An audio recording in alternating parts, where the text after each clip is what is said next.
Okay, today we're going to talk about chapter 24, and we're finally starting World War One. So you will need to know the dates of World War One, 1914 to 1918.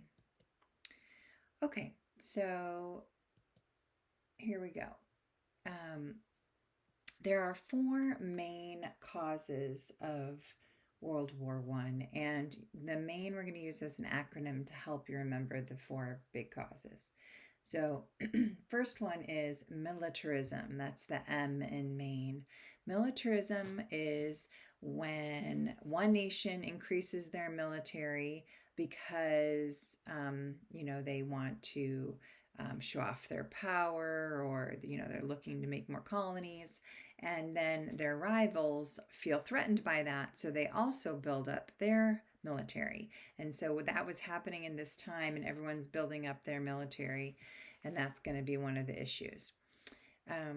The next thing is in the A is alliances, and we've been alliances, of course, are when a nation promises to help another one if they're attacked. And they thought at the time that this would be good, that it would keep, the power balanced, so that, it would discourage people from acting aggressively because, they knew they had backup. But what ended up happening is instead, those promises led other countries to get involved too. Okay. All right. And there are many alliances, and there's basically two major ones that end up forming and leading to World War One. Germany, Austria, Hungary, and Italy all had an alliance, and they're going to be called the Triple Alliance. By the way, Austria Hungary is like an empire. Obviously, today, Austria and Hungary are separate countries, but at that point, it was one big empire. Okay. And then the Triple Entente is what they called Great Britain, France, and Russia. Entente's just like a fancy name meaning an understanding among nations. Okay. So these are some of the ones that were kind of teamed up, and that's going to be a problem. All right. And then the I in Maine is imperialism. And we've been talking about imperialism quite a bit, about understanding that the countries are all competing for colonies, getting not only the power from having control over different areas, but then economically, right?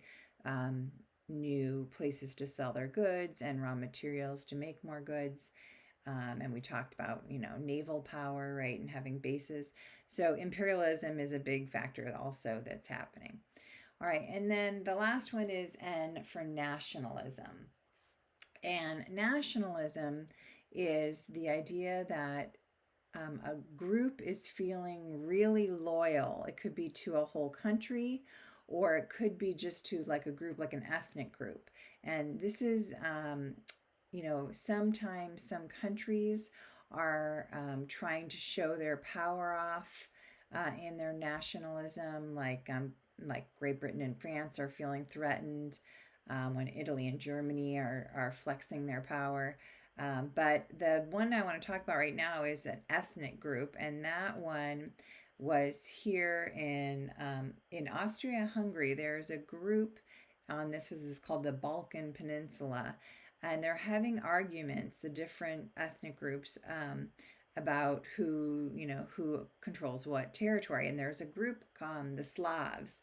The Slavic nationalists wanted to unite all the Slavic people, and there are quite a few in Austria-Hungary that want their independence. And there are a lot of Slavs in the small neighboring country of Serbia. So Serbia is supporting this idea that the Slavic people should have their independence. And so there's bad feelings going on. They want to take over, and have their independent area. And so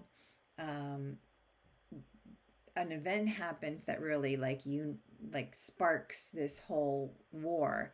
And what happens is, Franz Ferdinand, he is the Archduke of Austria-Hungary. So that Archduke means he was, going to inherit. He's the heir to the throne. So he is assassinated, he and his wife. And it is while they're off visiting part of Austria Hungary and Bosnia, and Sarajevo's the city. And this is one of those areas, right, where there's these bad feelings, and there's a lot of Slavs who want their independence. So the group that did this assassination was called the Black Hand, and the person who actually pulled the trigger here was Gavrilo Princip, and he was part of this Black Hand group that wanted, and they thought there was actually 6 of them who planned out and tried to assassinate earlier in the day. They missed the Archduke's car when he was visiting. They threw a grenade, and the driver was able to go around it. And so this, they were unfortunately successful the second time in shooting the Archduke and his wife. But they caught, of course, Gavrilo. So they knew who did it. And of course, Austria-Hungary is very upset, and they blame Serbia, right? Because they've been encouraging the Slavs, in their view, to give them trouble and to, revolt. So Austria-Hungary blames Serbia. So that would be bad enough, but then all the alliances start kicking in. So so you understand, Russia has a deal with Serbia. So when Serbia is threatened, Russia starts mobilizing. Mobilizing means getting your troops ready. Okay. Now that was going to be seen as a threat from Germany. Germany has a deal with Austria-Hungary. So Germany is going to defend Austria-Hungary, plus they're threatened by their neighbor Russia, building up their military. So Germany actually goes on the offense, and they actually go ahead and declare war on Russia. Okay. Well, Russia has a deal with France, so France has to come to Russia's aid. And then how the Germans are very, like I said, aggressive, and they decide they're going to attack France through Belgium. Okay, and so you can see these are all the different alliances, and why they got pulled on the sides that they did, because of the alliances they had before the war. That therefore is going to be the starting place of the different sides. So on the two sides, and things do change slightly, but in the beginning, the allies or allied powers are Great Britain, France, Russia, and then later Japan and Italy. We'll talk about those in a second. And then on the other side, it's the Central Powers, Germany, Austria-Hungary, and then the Ottoman Empire or Turkish Empire, where Turkey is today. They get pulled in too, okay? And the reason Great Britain got pulled in is because of how the Germans decided to attack France. They went through Belgium, and Belgium is neutral, but they have a deal, so Great Britain comes to defend them, and so they get drawn into. Italy actually had an alliance with Germany and Austria-Hungary, but after a year or so, they decided to switch sides, and they switched to the Allies because they did not want to defend the Germans anymore. Okay, so when we start talking about the actual war, like I said, it starts with the Germans being the aggressor, really. And they go and they are going to try to take out France before they turn around and try to fight Russia. So you can see that Russia is really Germany's major threat, and they are starting to mobilize. So the Germans thought they could take out France really quickly on their western side. If you think of it from Germany's point of view, right? And looking down at the map, I guess I should say, looking at Germany, on the west, their western side is the France, right? and then on the eastern sides is Russia. And so they call those two sides that they were fighting on the Western Front or the Eastern Front. Okay, so on the Western Front, Germany says, okay, we're going to quickly try to get out France first. And the French have good fortifications along the border of Germany and France. So they can't go directly into France. So what they do is they go around by going through Belgium. Okay. And Belgium was neutral. So they tried to pressure Belgium and say, just let us, march through and get to France. And they thought Belgium would be intimidated and wanted to stay neutral and that they wouldn't put up a fight. But they didn't. They didn't let them come through because, of course, marching through your country is aggressive and they would seem like weaklings, right? And so they actually did put up a fight, and them putting up a fight delayed the Germans enough that the French and the British could have a little more time to prepare. So it was about 3 weeks the Belgians lasted before they Germans went through to France, and that was enough time for them to try to put up the fight. So that fight that happened, that they were able to stop the Germans from advancing further, was called the Battle of the Marne. And the Marne is a river, and often battles are named after rivers or other, um, you know, physical features. Sometimes a city, okay, but they're often done like physical features.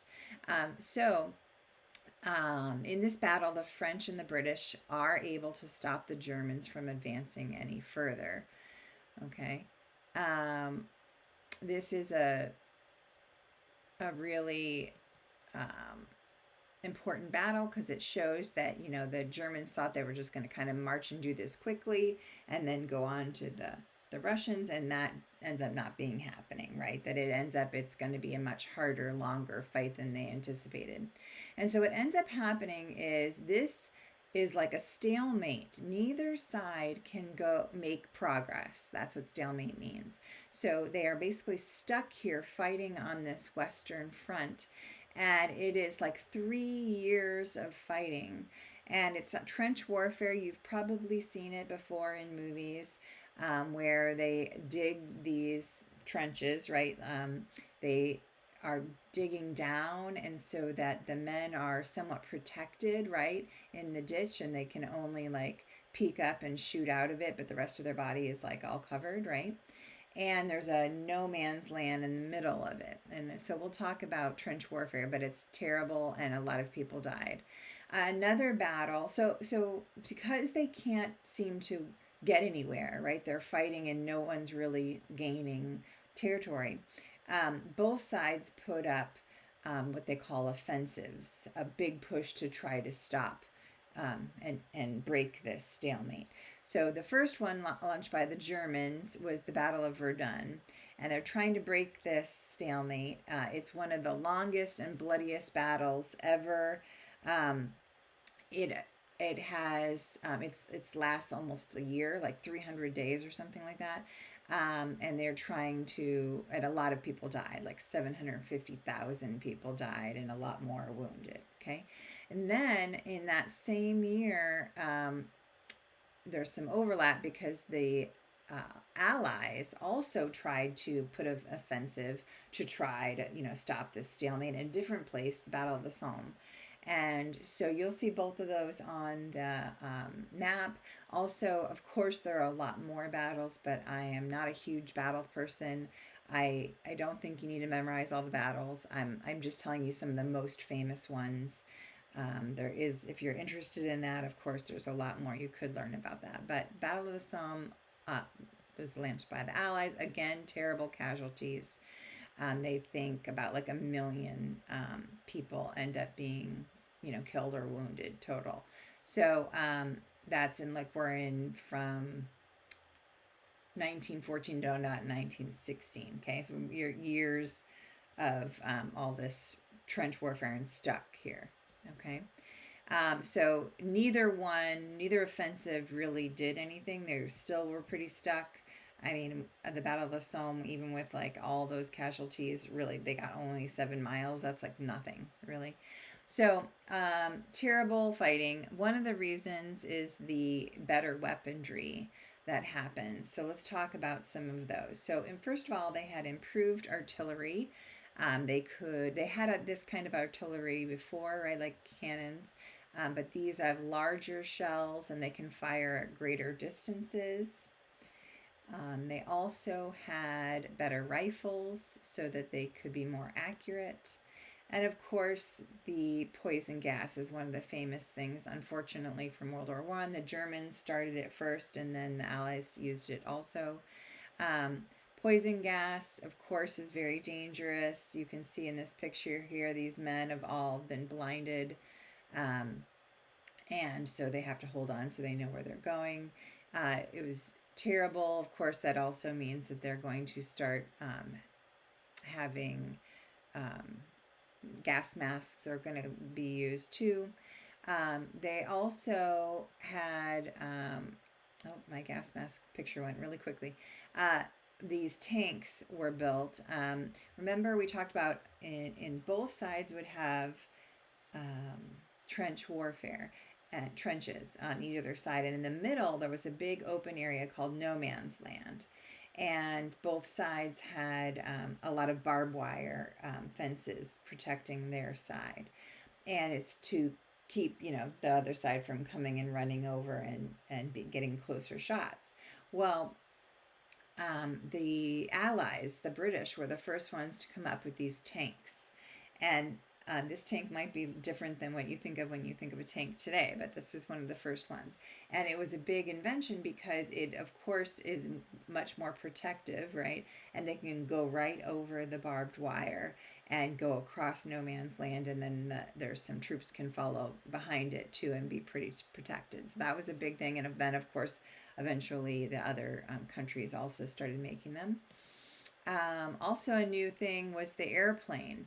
Okay, the airplane had been invented, but this is the first time they start using it in warfare.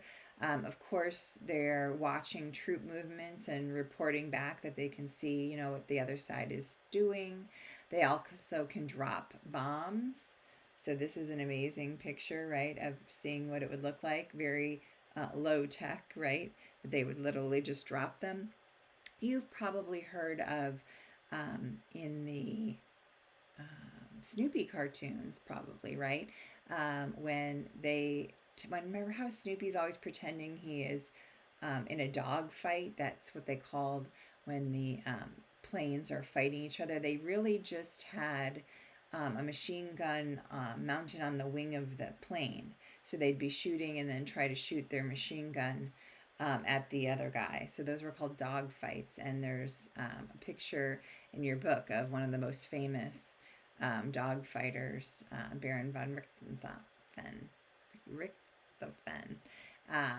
And he's the one called the Red Baron that Snoopy's always fighting, supposedly, in his dreams, right? A Zeppelin is also a new invention. Blimps, right? We call them, but they were a German invention. That's where the Zeppelin comes from. And they would go and use these to bomb Allied cities. So that was something that, was very effective, unfortunately, for the cities. The other thing is the British have a really good navy and they are blockading the ports. So the Germans have serious shortages during the war because of these effective blockades. So they come up with a new invention, a German submarine called a U-boat. Really, it was called Unterseeboot, which is, we of course shorten it to U-boat. And that was effective in trying to sink ships that are going to Britain and supplying Britain. So that's their retaliation. And unfortunately, this is one of the reasons that the U.S. is going to be brought into the war, is because of these German submarines sinking other ships. Okay,